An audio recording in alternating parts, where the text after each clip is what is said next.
we will demonstrate the search menu by cutting a key for a Kia with the indirect code of KG0377. In this example, instead of inputting vehicle make and model, I'm just going to enter the indirect code in the search menu and select Search.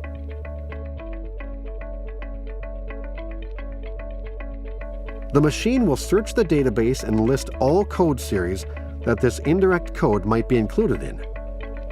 The only code series that comes up is for a Kia 4-track 6-cut laser key.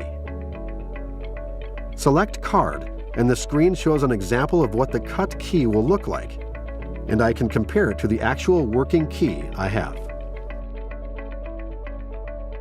Before we cut this key, let's review the rest of the card menus. The right side of the screen contains the same functions as the card for edge-cut keys in the previous example. Code. If you know the indirect code of the key that you will be cutting and did not enter it into the search menu, select Code. A code search box opens. Select Code and enter the indirect code by using the keyboard. Cuts.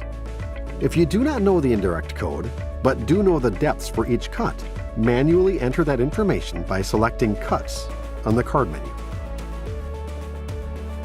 Decoding. If you have a working key and do not know either the direct or indirect code, you can decode the key by selecting Decoding from the card menu. A box opens showing how to load the key to complete the decoding process. Manual corrections. This option allows you to adjust the spacing, y-axis, and the depths, x-axis and z-axis, of a key to be cut. Partial cuts. This option is used for code searches when only part of the direct cuts are known, as when you are presented with a broken key. Enter the depths known and hit Search. The screen will display possible indirect codes within the code series. Card options are used for editing certain parameters on the card. Info card displays information about the tracer, cutter, key blank, clamp, left and right jaws, and stop position. Queue of job is used to place selected jobs in a queue to be cut at a later time. Note.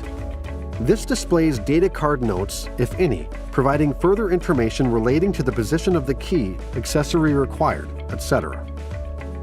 Measurements shows detailed space and depth information for the lock system. Since I entered the indirect code on the search screen at the beginning of this section, the key I want to cut is already displayed on the tablet. All I need to do is tap Cut to begin the process. Loading the key. The next screen displays an image of the clamp and jaw combinations required.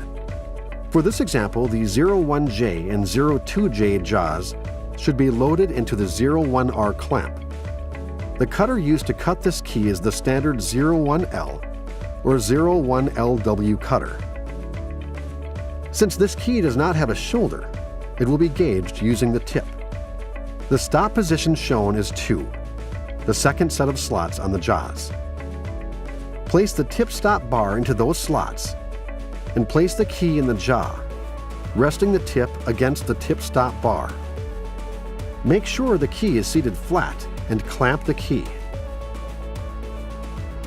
Remove the tip stop bar before attempting to cut the key. Use the brush to clean shavings from the clamp so the cutter calibrates properly. Lower the safety shield and select Start. The cutting tower comes down and the cutter touches the top of the jaw, so the depth of cut on the Z-axis is correct. Once this measurement is made, the cutting begins.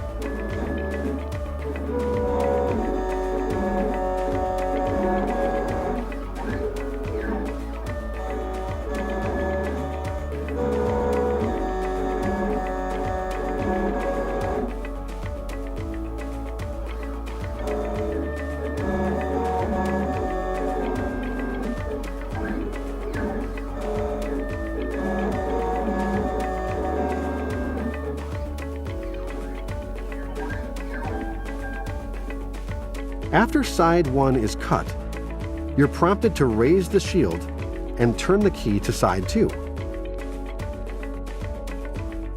Again, make sure all of the shavings are brushed from the jaw surfaces prior to loading the key. Follow the same procedure to load and gauge the key to cut side 2.